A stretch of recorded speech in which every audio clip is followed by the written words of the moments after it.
دوستان عزیزم سلام. تو این ویدیو میخوام در مورد ادامه مبحثمون که آخرین مبحثمون قسمت 8مون بود در مورد منوی اینزرت، افزودن چارت یا همون نمودار یا افزودن عکس ها، افزودن شکل های سه‌بعدی بود. این قسمت ادامه منوی زیر منوی اینزرت رو در خدمتتون هستیم. بدون فوت وقت میرم سر اصل مطلب که ویدیومون زیاد طولانی نشه. جلسه قبل من یه گزینه رو فراموش کردم بهتون توضیح بدم. اونم گزینه آیکون بود. گزینه آیکون، حالا بذاریم بیاد. وقتی گزینه آیکون رو میزنین، هر آیکونی تقریبا بگین داریم ما اینجا. فقط باید اینترنتتون روشن باشه تا این گزینه ها رو بیاره براتون. فیلتر شکن هم نمیخواد. به فرض مثال هر کدومو بخواین، همینی که این آقا داره پرسش میکنه، بخواین میتونین اضافه کنین، شخصی سازیش کنین، رنگش رو عوض کنین. حالا مثل جلسات قبل که گفتم بهتون، گرافیک فرمت، یه فرمتی اضافه میشه، میتونین شخصی سازی کنین، رنگش رو عوض کنین. اوکی؟ بریم گزینه بعدیمون که تا اسکرین شات توضیح دادیم، گزینه لینکمون هست. به فرض ما میخوایم یه متنی رو لینک کنیم به یه سایتی، به یه پوشه‌ای، به هر جایی. وقتی ما به فرض همین گزینه روم تک رو بخوایم لینک کنیم، درگش میکنیم، انتخابش میکنیم، لینک رو میزنیم. من میتونم به سادگی اینجا هر گزینه‌ای رو داخل دیوایس هم انتخاب کنم یا هر پوشه‌ای رو اوکی رو بزنم، ببینید لینک میشه. من کافیه دکمه کنترل همینجا هم که من موس رو میگیرم، ببینید نوشته کنترل بز به کلیک، کنترل بیز بگیرم کلیک کنم، سعی میکنم کنترل چرا باز نکرد؟ باز کرد. کنترل بگیرم کلیک کنم، همون آدرسی که دادم و برا من میاره. یا میتونم به طرز مثال همین اشتراک گذاری رو چیز کنم، لینک کنم. اینجا من آدرس سایتمو بزنم. آدرس سایت رو که بزنم، کنترل بگیرم کلیک کنم روش، سایتمو باز میکنه. اوکی؟ این از اون. گزینه بعدیمون بوکمارک هست. بوکمارک مثل فکر کنم درس جلسه اولمون بود، هوم فایند، گزینه فایند مثل فایند برامون عمل میکنه. به فرض من این پاراگراف رو بوکمارک میکنم برای خودم که مثلا اسمم بذارم مثلا کانال. اوکی، اصلا میکنم کانال. اوکی،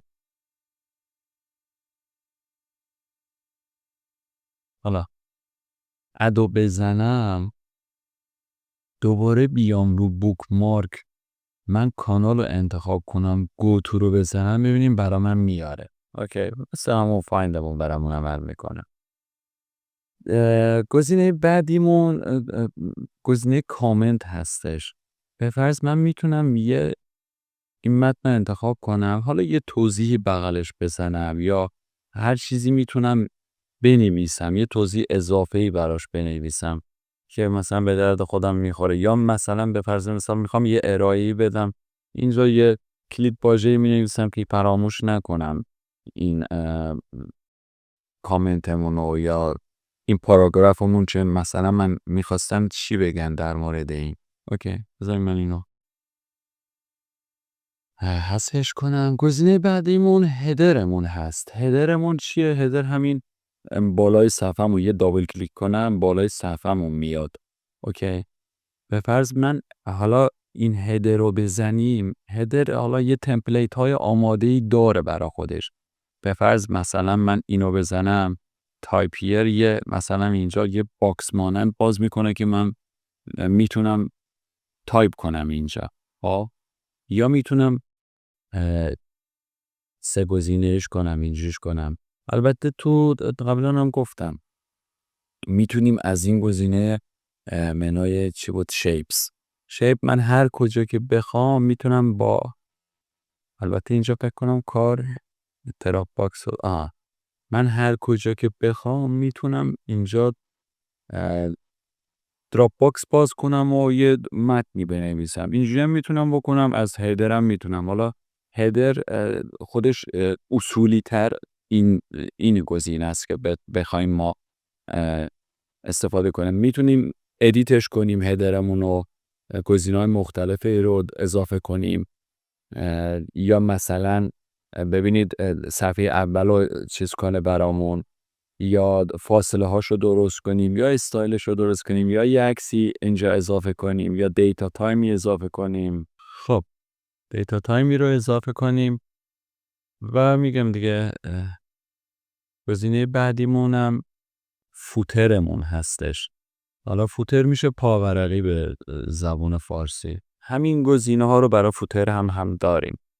اوکی، میتونیم شخصی سازیش کنیم، اضافهش کنیم. ببینیم من اضافه کنم همینجا اضافه میشه. خب میتونم چیزای زیادی رو بنویسم، یا یه آدرسی بنویسم، یا حالا به سلیقه خودتون دیگه درست میتونیم بکنی. گزینه بعدی جزو یکی از مهمترین گزینه‌ها هست برای اونایی که پایان نامه می‌نویسن یا یه متن طولانی دارن میخوان شماره بندی کنن صفحه‌شون رو. ببینین من پیج نامبر از اسمش معلومه دیگه، صفحه شماره صفحه. ببینین نوشته تاپ آف پیج، یعنی بالای صفحه قرار بگیره. بعد اینجا خودش مثال داره، سیمپل داره، اینجا قرار بگیره، وسط قرار بگیره، راست قرار بگیره، کجاش قرار بگیره. بعد حالا همه اینا رو هم میتونی شخصی سازی کنی. ببینین این شد صفحه یکمون که من چند تا اینتر بزنم بره پایین. ببینید شد صفحه دو، خودش میندازه، فقط کافیه که شما انتخابش کنی. بعد این حالتهای مختلفی داره. ببینین پایین صفحه بندازه، یا بعد فاصلش پیج مارجینش فاصلش از بالا چقدر باشه یا از پایین چقدر باشه. اوکی، بعد میتونین حذفش هم بکنید. اوکی، بعد اینجا یه گزینه دیگه هم هست، نمبر فرمت. میخواین چجوری باشه، اصلا حروف الفبا باشه. بعضی جا دیدین اول صفحه رو میزنن به فرض الف ب پ ت، بعد شماره شروع میشه. بعد منی که اینو میزنم میگه اینجا هست، میگه start at. یعنی من بزنم start at، به فرض مثال بزنن 2. اوکی، زنیم دوباره انتخاب کنم. الان اینا انتخاب نکرده بودم. ببینید از 2 شروع میکنه. اوکی، از 1 شروع نکرد، از 2 شروع کرد. من هر چیو بدم از اون شروع میکنه برا من شماره زدن. بعد حذفش هم میکنم، بذارم این گزینه هم که خود به خود درست میشه 1 2. اوکی، اینم از این گزینه‌مو عذرخواهی میکنم رفت. تکست باکسمون که همون تکست باکسمونه. این گزینه رو والا من خودم عذرخواهی میکنم کار نکردم، دقیق نمیدونم برای چیه. ورد آرت، حالا ورد آرت رو که میزنین یه البته زیاد کاربرد نداره. از منوی هوم خودتون میتونین همین کار رو بکنین، اینجا هم هست. خب ولی خب اینجا هم گذاشتن دیگه. ورد آرت میتونی شخص سازی کنیم و بزنیم. به فرض مثال من میزنم ویژن تک، اصخایی میکنم میزنیم من. اوکی، میتونی شخص سازی کنین، اینجا عوضش کنین، استایلش رو عوض کنین، رنگ پستمی‌دار رو عوض کنین. اینجا میتونی شکلش رو عوض کنین. مثل گزینه هوممونه، فرق زیادی من نمیبینم داخلش. اوکی، اینجا یه گزینه دیگه هم داریم، سیگنیچر لاین، برای امضا زدنه. به فرض مثلا من این اوکی رو بزنم، هر جا جابجا کنم، میتونیم یه چی میگن امضایی اضافه کنیم به این برای امضا. بعد گزینه بعدیمون گزینه دیتا تایمه. دیتا تایم از تاریخ و زمانمونه دیگه. میتونین به روش‌های مختلفی استفاده کنین. بعد اینجا میتونین زبانش رو عوض کنین، فارسیش کنین اینجا، یا حالا زبانهای دیگه. بعد روش‌های مختلفی داره، شکل‌های مختلفی داره. به فرض مثال 1-10-25 یا هفته رو بنویسه براتون، یا اصلا برعکس بنویسه براتون. هر کدومو بخواین اوکی بزنین. دقت کنین، بزنین اینو خاک کنین، دقت کنین اینجا آب داد. اوکی، اینم از دیتا تایممون.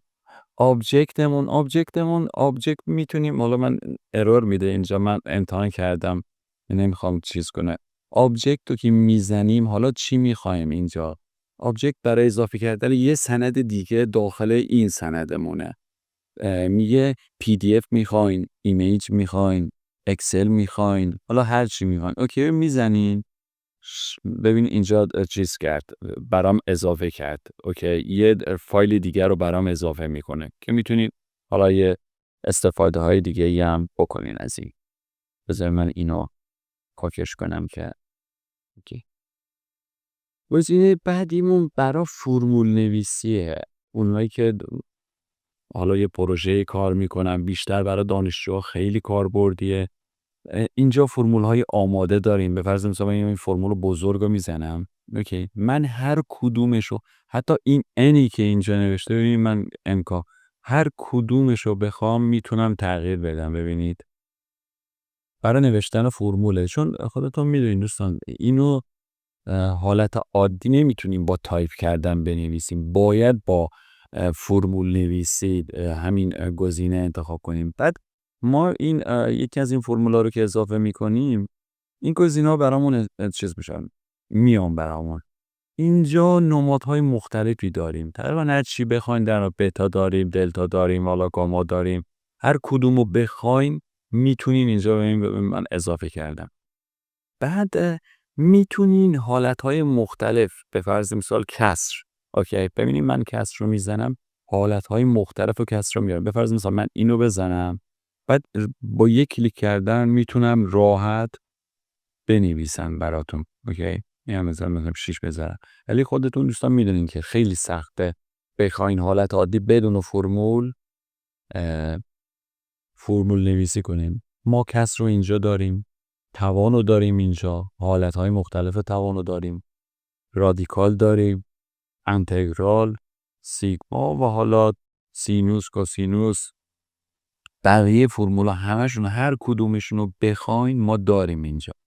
اوکی، بعد یک گزینه میمونه، گزینه سیمبل، علامت ها، نشانه ها. بعد مور سیمبل هم سیمبل هم بزنین، سیمبل های اضافه رو میتونین اد کنین. حالا چند ثانیه طول میکشه تا مورش اضافه بشه.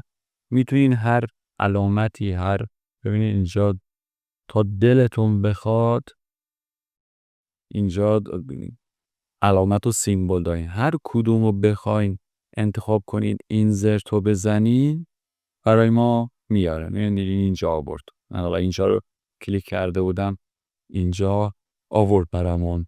برای این قسمت فکر کنم کافیه. منوی اینسرتمون تموم شد. حالا انشالله قسمت بعدیمون که میشه قسمت 10مون با قسمت منوی دراو باتون کار میکنیم و آموزش میدیم. این ویدیومون همینجا به اتمام میرسه. ممنون میشم ما رو حمایت کنین با لایک و سابسکرایبتون. تا قسمتی بعد، بدرود.